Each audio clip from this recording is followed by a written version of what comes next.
If I told you you could potentially increase your retirement income by 32%, would you be interested? In this video, I will share with you a recently released study showing the highlights of what you should be thinking about so that you can reduce the fear of outliving your money in retirement. Hi, I'm Mark Singer, founder of Your Retirement Authority and president of Safe Harbor Retirement Planning. Click on the link below to subscribe to our channel and hit the notifications bell so you're alerted to when we post new videos on timely topics about retirement. So as I've mentioned so many times on this channel and all the videos that we've done and the studies that you've seen, the number one fear in retirement is outliving your money, right? So a story that I have, one of my favorite stories of a client of mine, and it may be something that you have asked of yourself as well or to your advisor. And it really revolves around the question of, if I spend the money today, will it be there tomorrow? So a client called me and asked if she could do the kitchen cabinets. And if you know anything about me, I don't do kitchen cabinets. But what she was really asking was, if I spend the money on the kitchen cabinets today, what impact will it have on my retirement later? 1. 2, if it's okay and I'm still on track to pursue my retirement goals, where do I get the money from? Where do I withdraw it? And 3, where do I do it in such a way that it has the most tax efficiency, or in other words, pay the least amount in taxes? So you didn't think that question was so complicated, but from a planning perspective, that's what we hear. It's the mystery about, if I do spend the money today on the kitchen cabinet, or I do spend the money today on going to visit the grandkids or traveling when we're able to travel again, what impact will it have? And can I do what I want to do today in the style I wish to without having any concern about tomorrow? And that's why this study was so important, and I want to share that with you. Now, the key to all of this, truly, and I've been talking about planning, and it is about the planning, and it is about building your income plan. Now, many of us have done our estate planning, right? So when we die or when we're infirmed, we know who's going to get what money, when, and how much, right? Well, the income plan is the estate plan for when we're alive. When we go through retirement, we want to have that income plan to identify what it is we need, where it's coming from, how to reduce the taxes, etc. Now, the big fear, again, is, will I outlive my money? And a study showed that if you are a married couple and you're both age 65, the odds are greater than 1 in 2 that one of you will live till at least age 90. So our money has to last a long time. And towards that end, I believe we've all worked really hard towards this retirement, right? And I want you to fully enjoy it unencumbered with the doubt, the mystery, the concern you may have about what if I spend the money today. And that's why it's important to build a dynamic, flexible, real-life income plan. So let's talk about what the income plan should look like, and then I'm going to share with you how you can potentially increase your retirement income by as much as 32% based on the study. So let's talk about building that retirement income plan. Now let's start with the goals, right? What do we want to accomplish? So the first thing we need to understand is, what is our income need? You should have a cash flow worksheet. You should be filling it out. There are many available, online. You can fill in, looking for cash flow worksheet, and one will come up. And the two of you, if you're married or have a partner, should fill it out together and understand on a monthly basis what it is that you need. And as I've said in other videos, you should probably add a little bit of a buffer to whatever the number is. If you think you need 5,000, you usually miss some stuff, so maybe bump it up maybe to 5,500, and make sure that you account for the taxes. A lot of people miss that. They forget about the fact that I have money to spend, but I also have to actually generate more money than just the money I have to spend because I have to pay taxes, right? The second thing you should be putting in terms of goal setting is contingent expenses. Let's call it a bucket list, okay? I want to take care of, I want to go on trips. I want to purchase a second house. I want to upgrade my kitchen, whatever it is. I want to go travel, whatever it is, should be on the bucket list, and we should be able to identify those contingent expenses. Now, the important thing about doing that is if you can be as specific as possible. Just to think about I want to travel isn't good enough when it comes to planning. I can't put the number in for my clients when they come in and they say, I'm going to travel. I say, well, great. How do I deal with that, right? In terms of planning and the quantification of that. So let me give you, a little bit of a conversation I have with my clients when they say, I want to travel. For one particular client, he wanted to take his grandkids when he turned 70 to Disney. So we said in 3 years, we're going to spend $15,000 to take the grandkids to Disney. Well, then we were able to actually put in the number and actually quantify it. Because once you go on this trip, again, if you're going to spend that kind of money, you want to know, one, that you can enjoy it while you're there and that it won't have any impact on you later. So try to be as specific as possible when it comes to the contingent or bucket list expenses. The third item is what I call legacy planning. So if you do have a spouse or a partner, what do you want to provide for that person and how? If you have kids, then what do you want to provide for them and in what form? And if there are any restrictions, you make sure that your estate planning is up to date.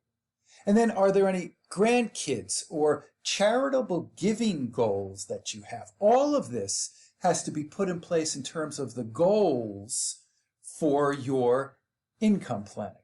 So now let's talk about the risks with regards to income planning. First and foremost is longevity. Longevity means, and this is a mistake that many people make, when they do the planning, they don't plan to live as long as they are going to live. So we are living longer. The actuarial tables tell us so. And if you look around, you'll find many, many more people over the age of 80 or 85 who are out there walking or playing tennis. Many more than there used to be. We're living healthier and longer lives. So our money has to provide us the income we need for a much longer period of time. So we need to plan for longevity risk. We also need to plan for inflation risk. Now, right now, inflation is low. Let's call it 2.5% maybe. Historically, over a long period of time, that number is more like 4 or 4.5%. But you have to put that number in because if you need, let's call it $5,000 or $6,000 a month now for income, you must be able to get more than that in 10, 15, or 20 years because of the impact of inflation. You don't want to lose out on purchasing power, okay? Along that lines, we have to take care of another risk, which is health care. That number typically goes up at a rate higher than inflation and means that depending upon what the scenario is, that health care risk could dip into the assets that you have and impact the ability for you to generate the income that you need. The last risk that I'll talk about, and then we'll start to get into the specifics of how to increase your income, is what we call withdrawal risk. Now, let me share a conversation I had a little while ago with a prospective client who said that he happened to be with Fidelity and that he was rolling his money over. And he had been getting somewhere in the vicinity of 6 to 7% return from Fidelity. And his expectation was that he would continue to get that number. That wasn't the mistake, but that he would be able to take that amount out for his retirement. That's 6 or 7% per year. That is a huge mistake that people make, and I'm going to get into that in just a moment. So this study was published by Morningstar, and the author was David Blanchett. And David Blanchett identified 4 areas that if you make better decisions and do better planning within these 4 areas, it could help to increase your income by upwards of 32%. Now, obviously, there's no guarantees on anything when it comes to this, but it's about making informed decisions. And oftentimes, if you don't do the planning, you're not getting all of the information on the pluses and the minuses, and you may not be maxing out the income that you could get in retirement. So what are those 4 areas? So the first one is Social Security. Now, as I've mentioned over and over again, there's over 567 different Social Security claiming strategies. And a United Income study that came out last year indicated that the vast majority of people claim Social Security at the wrong time, leaving tens of thousands, if not hundreds of thousands of dollars over the lifetime household income for a couple. It is an enormous decision. People make uninformed decisions about this all the time. Unfortunately, about 1/3 of all people, according to Social Security, take Social Security as soon as they're eligible at age 62 without understanding the consequences. They don't necessarily maximize their spousal benefit or understand that by taking their own benefit, it may impact their spouse when that spouse becomes a widow or a widower and impact their lives at a later date. So Social Security is the first area that David identifies in terms of being a place where you can get more income. And I'll identify that in just a moment. The second area is what he called the dynamic withdrawal strategy. Now, when you were working, you were getting that consistent, predictable paycheck, right? Every week, every other week, whatever it was. When you go to retire, in essence, you sort of lose that paycheck, right? Now, you may be getting Social Security and you may be getting a pension, possibly. But how do you get the money from your portfolio? That's one of the biggest questions that I get in working with my clients. Where does it come from and how much? And the industry study that we have relied upon for years indicates that you should not take out more than 4% of the portfolio in terms of income. Remember the story I told earlier about the person who was retiring, had money in Fidelity, and was going to expect to get the same 6 to 7% return and take that as income? That would have been more than likely disastrous down the road, because that person would have been depleting assets and more than likely would have run out of money by doing so. So you want to avoid taking on too much risk with your portfolio.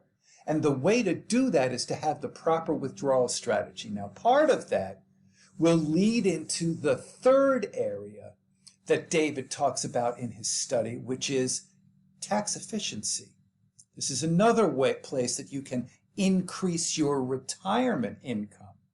So it seems pretty simple to say, hey, listen, we just want to reduce the amount of taxes that we're paying. But there's a lot of different moving parts here. How old are you? Have you reached the age of 72, which is now the new required minimum distribution age? Do you have your money in retirement accounts only? Or do you also have it in personal or taxable accounts? Because you can actually identify and prioritize when you should get your Social Security, where you should get your money from, whether it's the personal account first or the IRA. And depending upon your estate planning and tax bracket, that may drive the decision as to where to get the money from. And if you do it properly, typically by taking money out of the personal or taxable account, depending upon exactly how it's done, you may pay less in taxes versus taking it out of the retirement account, because everything coming out of the retirement account is going to be taxed at your tax bracket, whereas that may not be the case for the personal account. So you really need to take into account how old you are, what kind of Social Security you're bringing in, so that the withdrawal strategy from your portfolio is as tax efficient as possible. The fourth area he identifies is asset allocation. Now that's interesting because that's typically the number one thing most advisors talk to their clients about, which is asset allocation, investing their money. David doesn't see that as one of the top 1, 2, or 3. It's actually listed as number 4 in his category. As I've said all along, during your working years, money management is one of the top things you should be thinking about. And if you're working with an advisor, it's probably the conversation that you talk about almost exclusively. But when you transition into retirement and you go into the distribution years, then money management, or the conversation about money management, goes from number 1 down to number 3, 4, 5, depending upon who you talk to.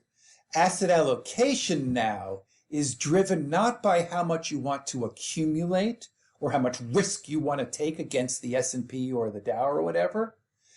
Proper asset allocation is about how much risk should you take based on how much income you're going to need.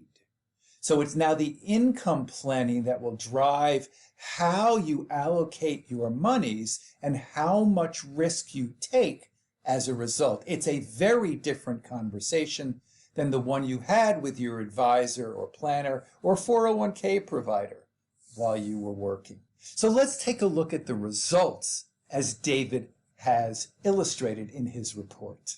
So with proper planning and making the proper informed decision for the household about Social Security, number 1, David shows that there can be upwards of a 9% increase in income in retirement. The number 2 area, the dynamic withdrawal strategy, per David's analysis, by properly setting up from which accounts you should be getting the income from and when, prioritizing not only how much you need it, but where it comes from, the dynamic withdrawal strategy could potentially increase your income by 8.5% during your retirement. The number 3 area that he sees as most important is the area of tax efficiency. By doing the best you can to identify where monies are coming from and how to reduce taxes, you could potentially keep more in your pocket, and he identifies tax efficiency as contributing to another 8.2% increase in your retirement income. And finally, when we get to money management, again, it's not number 1, 2, or 3. It's for David, it's number 4, and for me, it may even be lower when it comes to planning. But proper asset allocation, professional asset allocation, as you now manage the risk in accordance to what your income plan is, David gives it an extra 6.1% of income for your retirement. Now, if you add all these up together and you make the proper informed decisions in all 4 of these areas as driven by and building out your own income plan, you could potentially increase your retirement income by making good decisions by upwards of 32%. Now, there are a lot of moving parts to this, and if you really want to dive deeper into this and you want to learn more from our masterclass, we put this together just for you. So click on the button below to learn more about the masterclass and how to increase your income. Thank you very much for watching today, and I really truly hope that you enjoy the retirement journey.